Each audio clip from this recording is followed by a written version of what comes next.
Hey guys, how's it going? Hope you're doing well. My name is Crown, and today I'm going to read you some very interesting stories that I hope that you're gonna love. And now, without further ado, let's go!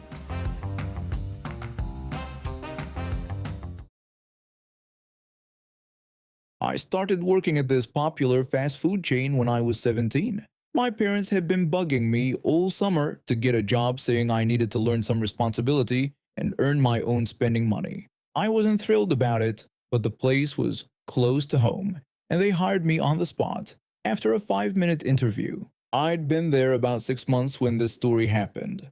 The restaurant had a drive-through with just one lane, but management was always trying new ways to speed things up and handle more customers. Their latest experiment was setting up a second lane using orange traffic cones that made a semicircle through the parking lot, following the same path as the regular drive-through. It worked okay, but it made things harder for us employees. We had to dodge cars and carry heavy orders back and forth between the two lanes. Plus, some of those soccer moms got really impatient when they had to wait behind someone with a huge order. But overall, business was booming with twice the traffic. On this shift, I was assigned as a runner for the second lane. My job was simple: take payment, give change, and carry orders out to customers. Since we were handling double the normal traffic, the kitchen was running slower than usual. Not terrible, but definitely not fast food speeds. The day started normal enough. We got the usual mix of customers, some nice, some rude, some in a hurry. I dealt with cheap customers, impatient ones, entitled ones, you name it.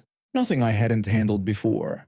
But around lunchtime I encountered someone truly special. This guy was on a whole different level of awful. When he pulled up to my station, I walked over with my usual greeting and asked if his name was correct to confirm his order. Instead of answering, he gunned his beat-up 1998 Honda Civic and nearly ran over my foot. I had to jump back to avoid getting hurt. I tried asking him again to confirm his name for the order, but he just brushed me off like I was some annoying fly. I figured it had to be his order anyway, so I told him the total came to around $10 and some change. That's when he handed me a crisp $100 bill. Now, when you work at places like this, they drill it into your head from day one. Any bill over $50 has to be checked by a manager. I'd been working there long enough and had handled plenty of cash at previous jobs to spot a fake bill pretty easily. The moment he handed me that 100, I knew it was counterfeit. Here's where my teenage brain kicked in. I was bored, stuck at this dead-end job, and this jerk had just tried to run me over. I decided to have a little fun with the situation. I walked back toward the restaurant, making sure to get a good look at his license plate number. Once I got to the window, I told my coworker to write down the plate number and call the police. Then I found my manager and explained that the customer had just handed me a fake $100 bill. I asked her to check it out and mentioned that I'd already gotten his plate number and we were calling the cops. My manager took the bill and said it was definitely counterfeit. The whole thing took maybe 2 minutes, but this guy, let's call him Richard, was already losing his mind. He started yelling about how he was a busy man and didn't have time for this nonsense. I walked back over to his car, putting on my best fake customer service voice.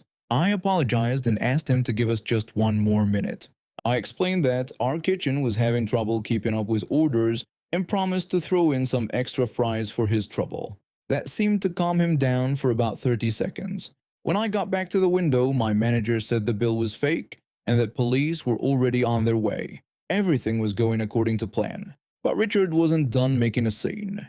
He started shouting again, even louder this time, demanding to know where his money was and calling the whole situation ridiculous. I did my best to keep him calm, knowing I just needed to buy a little more time for the cops to arrive. I told him I understood his frustration and suggested he pull forward and come inside.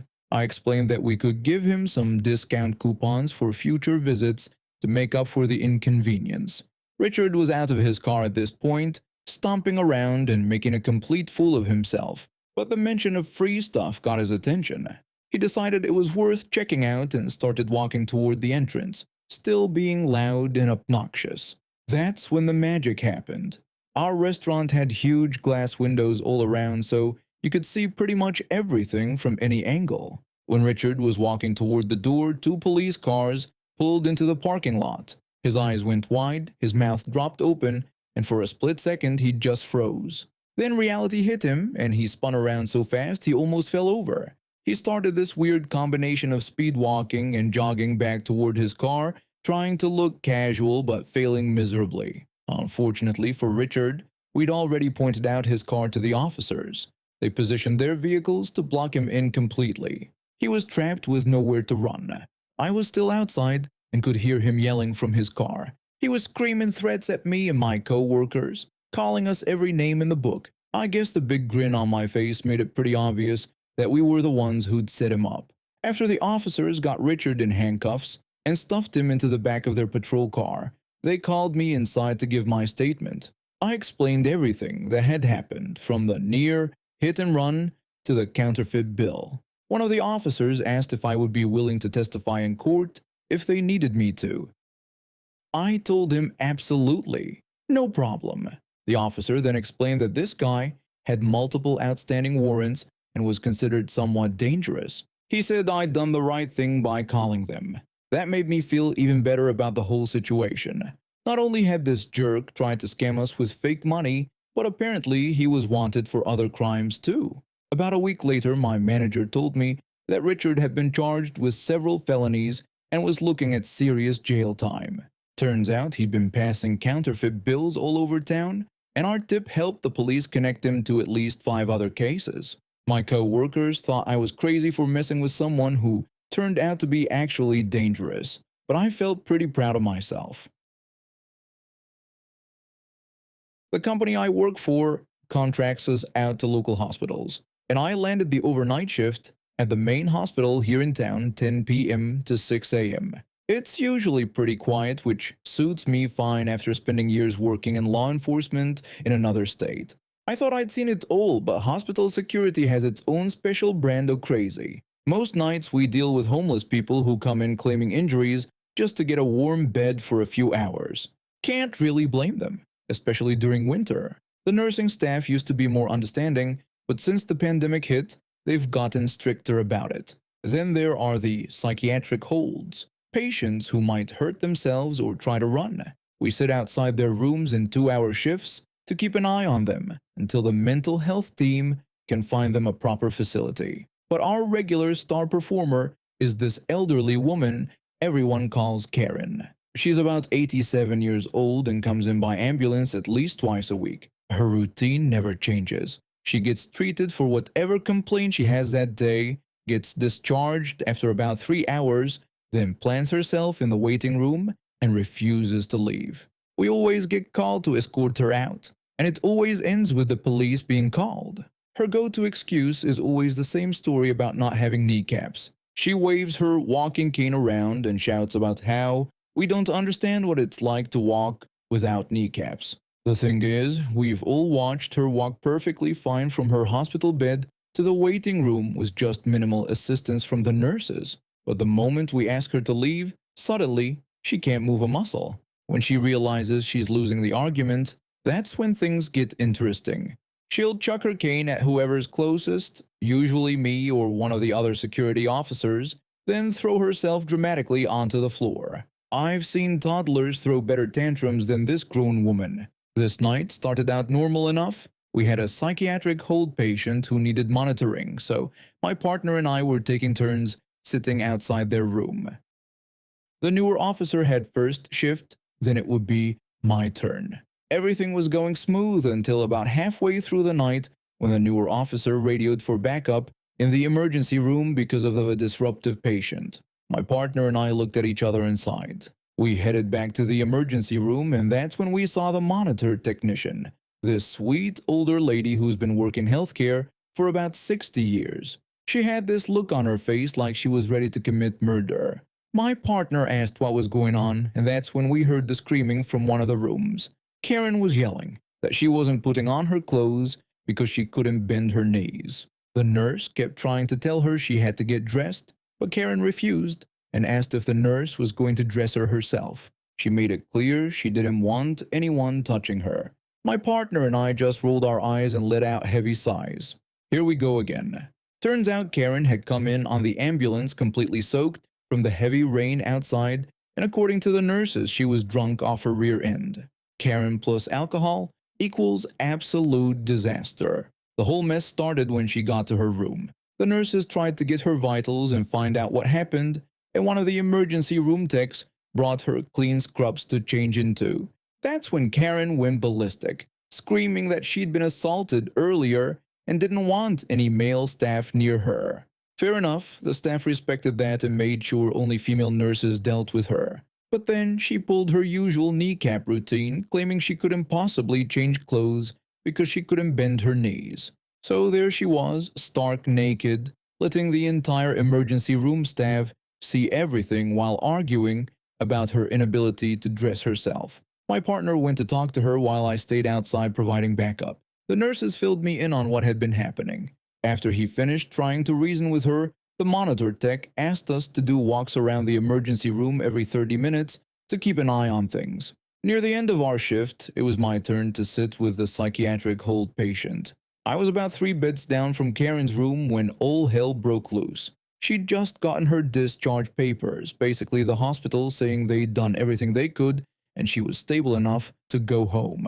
Karen was not having any of it. I grabbed my radio and called all units to the emergency room for a situation. The other officers came running, and when they asked what was happening, I just pointed toward her room and said we might need to handle it. Right on cue, Karen decided she wasn't leaving and launched her walking cane straight at one of the nurses.